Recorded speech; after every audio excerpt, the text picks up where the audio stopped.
आज Doubtnut app download करें। Doubtnut पर अपने सभी गणित, रसायन विज्ञान, भौतिक विज्ञान और जीव विज्ञान के डाउट्स का करो सफाया। बस प्रश्न की फोटो खींचो, एक ही प्रश्न को क्रॉप करो और तुरंत वीडियो सोल्यूशन पाओ। अभी डाउनलोड करें। हेलो स्टूडेंट्स, प्रश्न है जैव उर्वरक हैं। तो सबसे पहले हम समझ लेते हैं जैव उर्वरक क्या होते हैं। तो लिख लेते हैं यहाँ पर जैव उर्वरक ऐसे जीव जिनका उपयोग मृदा की उर्वरता बढ़ाने में किया जाता है, तो वे कहलाते हैं स्टूडेंट्स जैव उर्वरक। तो हम यहाँ लिख लेते हैं स्टूडेंट्स इसकी परिभाषा। ऐसे जीव जो मृदा की उर्वरता बढ़ाते हैं, ये कहलाते हैं जैव उर्वरक। तो जैव उर्वरक जो है ये कौन से होंगे? ये मुख्यतः होते हैं सूक्ष्म जीव। और सूक्ष्म जीवों में यदि हम बात करें जीवाणुओं की, तो कुछ एक जीवाणु जो है स्टूडेंट्स, तो यहाँ लिखेंगे सभी जीवाणु नहीं होते, कुछ जीवाणु, और इन्हीं में ही स्टूडेंट्स पाए जाते हैं साइनोबैक्टीरिया। तो हम बात कर लेते हैं कुछ जीवाणु और साइनोबैक्टीरिया जो होते हैं, साइनोबैक्टीरिया,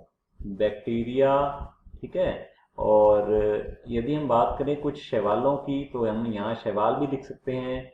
शैवाल ये जो है ये क्या करते हैं स्टूडेंट्स? ये मृदा की उर्वरता को बढ़ाते हैं। मृदा में कार्बनिक पदार्थ जो है, तो लिख लेते हैं ये मृदा में कार्बनिक पदार्थ की मात्रा को क्या कर देते हैं? मात्रा बढ़ा देते हैं। ये नाइट्रोजन स्थिरीकरण करते हैं, तो लिख लेते हैं नाइट्रोजन स्थिरीकरण के द्वारा भी क्या करते हैं? ये मृदा के अंदर नाइट्रोजन की मात्रा को बढ़ा देते हैं। तो यहाँ लिख सकते हैं नाइट्रोजन स्थिरीकरण के द्वारा नाइट्रोजन की जो मात्रा है, भूमि में नाइट्रोजन की मात्रा बढ़ जाती है, जो कि पौधों के लिए अत्यधिक लाभदायक है। ये सभी कार्य करके क्या करते हैं? ये मिट्टी में या फिर मृदा में ह्यूमस का निर्माण करते हैं, नाइट्रोजन की अधिकता कर देते हैं, अन्य पोषक तत्वों की अधिकता कर देते हैं। तो इस प्रकार से ये जैव उर्वरकों के रूप में कार्य करते हैं। तो देख लेते हैं ऑप्शंस की ओर। ऑप्शन ए दिया गया है कुछ बैक्टीरिया और साइनोबैक्टीरिया।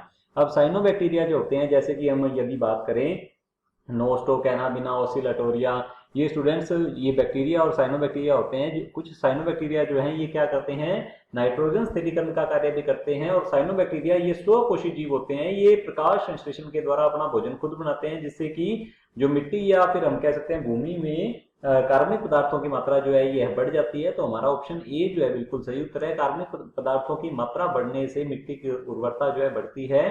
तो कुछ बैक्टीरिया और साइनोबैक्टीरिया जो है ये जैव उर्वरक होते हैं। तो हमारा ऑप्शन ए जो है बिल्कुल सही उत्तर है। ऑप्शन बी दिया गया है बारसीम जोतने से बने उर्वरक। तो स्टूडेंट्स ये बरसीम या बारसीम जो है यह क्या है? यह घास होता है, और इसको यदि जोता जाए तो ये हरी खाद बनती है। तो ये हमारा ऑप्शन जो है क्या होगा? गलत होगा।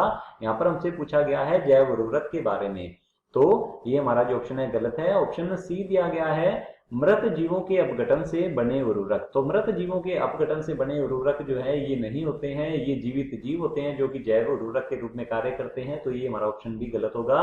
ऑप्शन डी दिया गया है पशुओं के गोबर को फसलों के अवशेषों से मिलाने पर बना उर्वरक। तो यह स्टूडेंट्स क्या होता है? यह कंपोस्ट के रूप में पाया जाता है। तो ये भी हमारा ऑप्शन जो है गलत होगा, क्योंकि यहाँ पर जीवित जीवों की जैव उर्वरक की बात हो रही है। तो ये जैव उर्वरक नहीं है। तो ये हमारा ऑप्शन जो है गलत है। ऑप्शन ए जो है बिल्कुल सही उत्तर है।